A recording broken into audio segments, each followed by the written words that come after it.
moi, je n'ai pas d'atome spécialement crochu avec le gouvernement. Je pense même que j'aurais voté contre le budget. Par contre, voter une censure, c'est tout à fait autre chose. C'est une décision qui précipite l'instabilité ministérielle et l'instabilité des institutions à l'heure actuelle, je pense, est grave. Moi, je suis à la commission des finances, par exemple, et je vois que les index de la France se dégradent en permanence.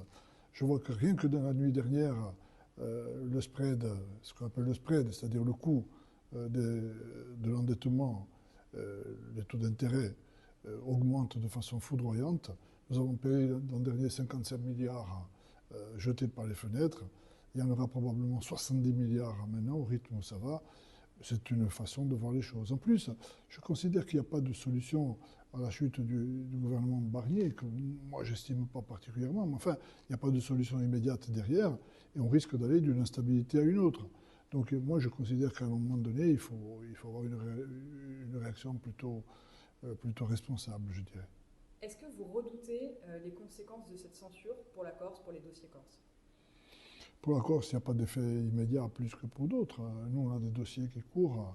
Je pense que comme le budget va tomber, il sera repris sous forme de décret sur la base du décret de 2024. Donc, sur la base du décret de 2024, ça veut dire que nous sauverons au moins les 40 millions sur la continuité territoriale, je suppose. Mais non, on ne peut pas réduire une politique simplement à cet aspect des choses. Tout ça est hautement inquiétant, vous l'avez compris.